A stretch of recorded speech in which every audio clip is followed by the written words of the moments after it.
Voilà, mesdames et messieurs, chers téléspectateurs, amis de la radio-télévision nationale congolaise, nous sommes ici au Palais de la Nation, dans cette salle qu'on appelle salle de l'indépendance, pour suivre la traditionnelle cérémonie d'échange des vœux entre le président de la République et les corps diplomatiques accrédités en République démocratique du Congo.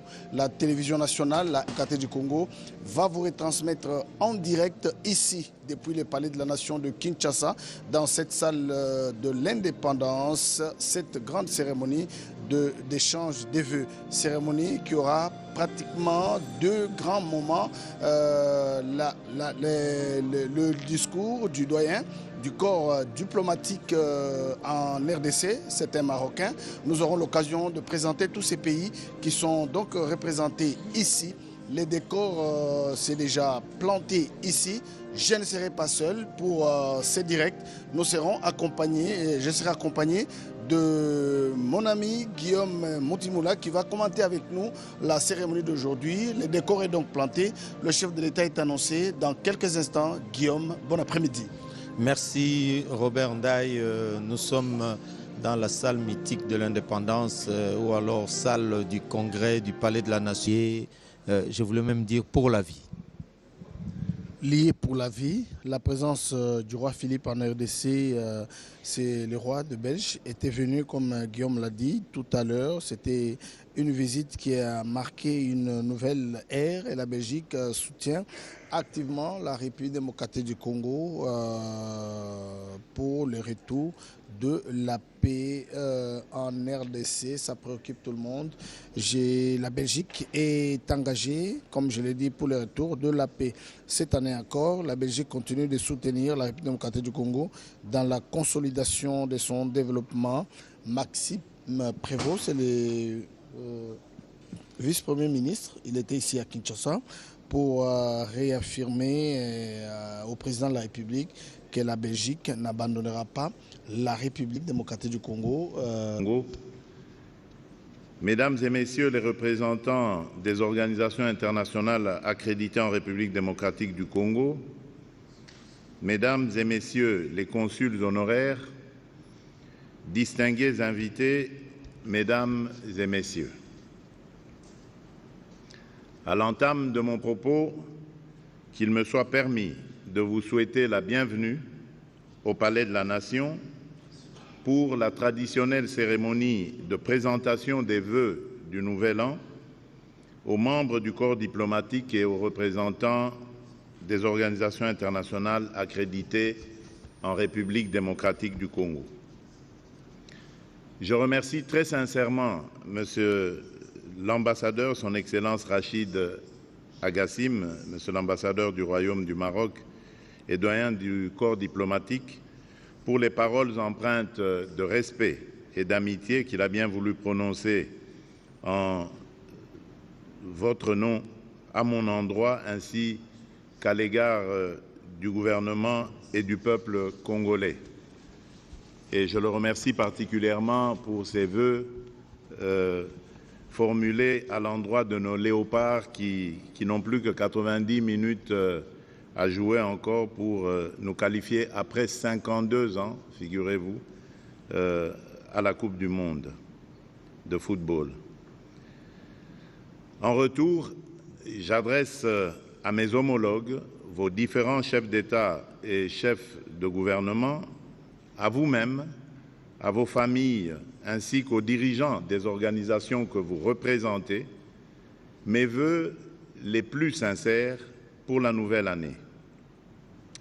Je forme le vœu que 2026 soit, pour chacun de vos pays et pour vos peuples, une année de paix, de prospérité et de confiance renouvelée dans la force du droit et des institutions.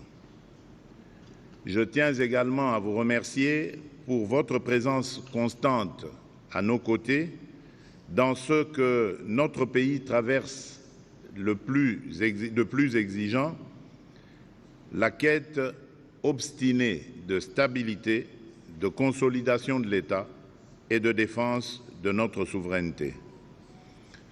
Par votre action quotidienne, vos échanges, vos missions de coopération et vos interventions humanitaires, vous contribuez à maintenir, malgré les tempêtes, ces ponts indispensables entre la République démocratique du Congo et la communauté des nations.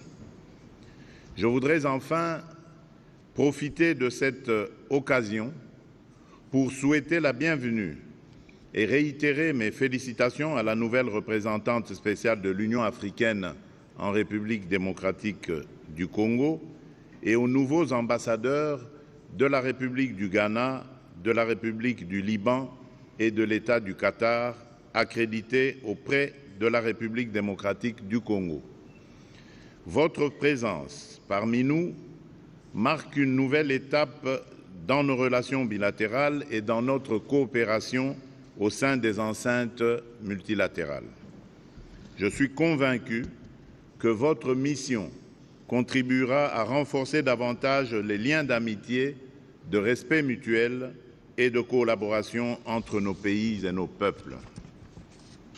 Monsieur le doyen du corps diplomatique, Excellences, Mesdames et Messieurs, l'année 2025 aura été pour notre nation une année de contraste.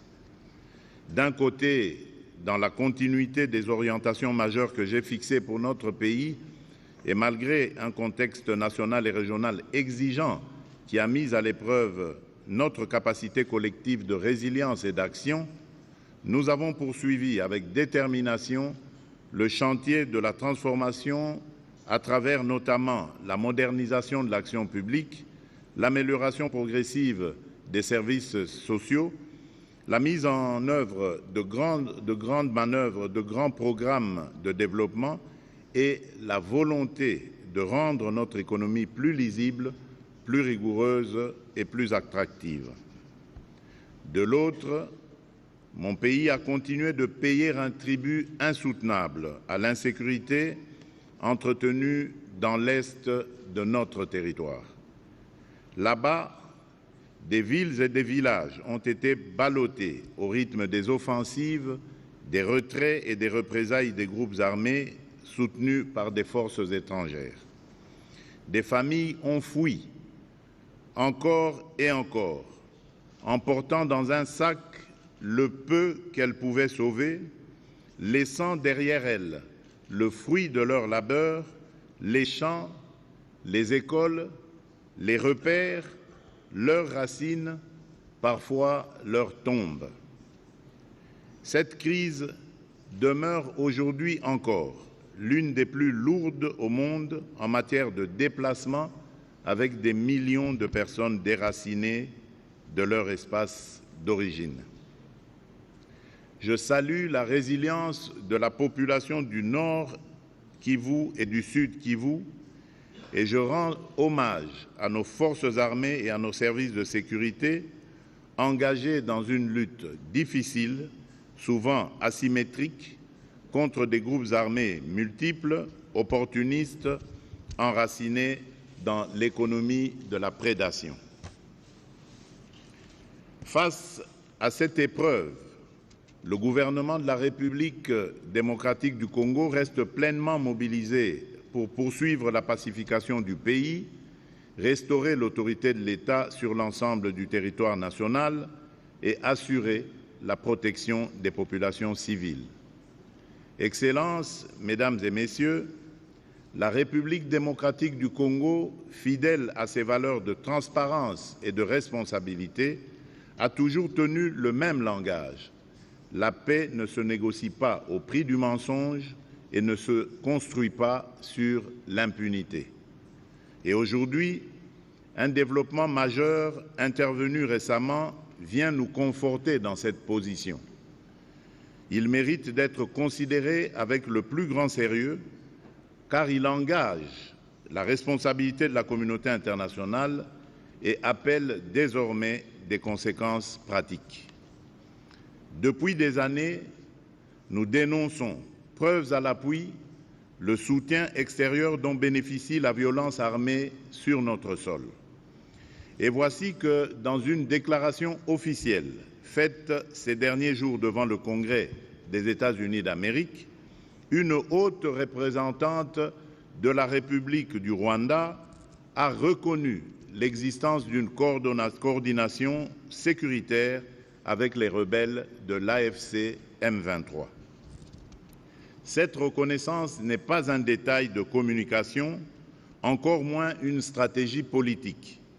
Elle éclaire d'une lumière crue ce que de nombreux rapports et de multiples partenaires relevaient depuis longtemps, c'est-à-dire l'existence d'un appui déterminant à un mouvement armé insurrectionnel opérant sur le territoire souverain de la République démocratique du Congo.